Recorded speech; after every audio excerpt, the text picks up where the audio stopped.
அஸ்ஸலாமு அலைக்கும் வரஹ்மத்துல்லாஹி வபரகாத்துஹு. இன்ஷா நான் பண்ணையில் யாழ்ப்பாணம் பண்ணையோட நிலைமை தான் பாருங்கள். அப்படி பாருங்க, சேரு ஜராவை இதெல்லாம் ஈகி பாருங்க.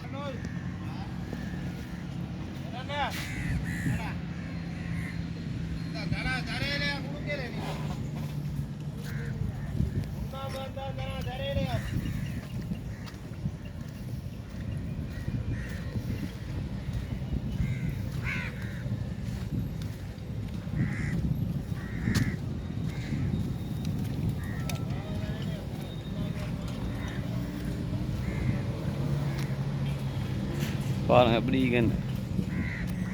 இதுதான் ஜஃப்னாட எல்லாம் வியாபாரம் பண்ணினாங்க, சாமி விற்றாங்க. எல்லா இடம் இப்படி தான். மனுஷன் வாழ்க்கையை பாருங்கள், சல்லி குப்பையாகுது. இப்போ வியாபாரம் பண்ணிட்டு எல்லாம் அந்த பேக்கெட் இதெல்லாம் குப்பையை போட்டாங்க. குப்பை சல்லி ஆகுது. எப்படி சல்லி குப்பை சல்லி ஆகுறது நான் உதாரணத்தை நான் காட்டுறேன். உடனடியாக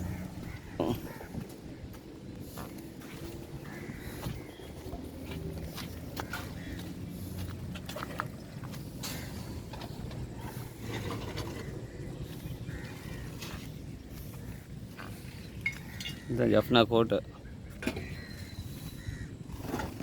நான் இப்போ தான் இங்கே தான் இருந்து கொண்டு இருக்கிறோம். இன்ஷா அல்லாஹ் இதுதான் எல்லா ஜஃப்னாட பண்ணையோட நிலைமை, மனுஷன் ஹாலத் இப்படி தான். குப்பை சல்லி ஆகுது இப்படி தான்.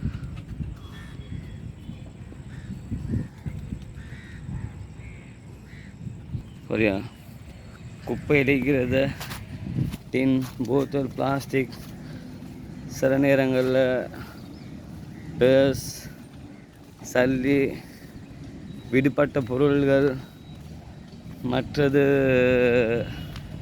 பொட்டில், இரும்பு இதெல்லாம் எடுத்து என்ன செய்வாங்க, குப்பையை சல்லி ஆக்குவாங்க. உதாரணம், வியாபாரம் பண்ணிவிட்டு எல்லாத்தையும் மிஸ் பண்ணிவிட்டு பேத்திப்பாங்க. இந்த எல்லாம் குப்பையாக தான், முழு கோட்டையும் குப்பையாக தான் கிடக்கு. சல்லி குப்பையாது வியாபாரம்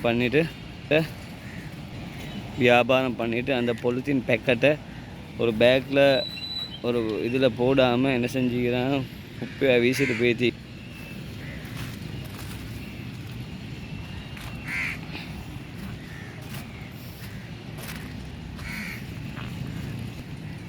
இதுதான் மனுஷனுடைய வாழ்க்கை. குப்பை சல்லியாது, சல்லி குப்பையாது. இந்த உலகத்துக்கு தான் நாங்கள் அடித்து சண்டை பிடிச்சி கேவலப்பட்டு கொண்டிருக்கிறோம். இதுதான் ஒரு துனியாவுடைய ஹாலத்.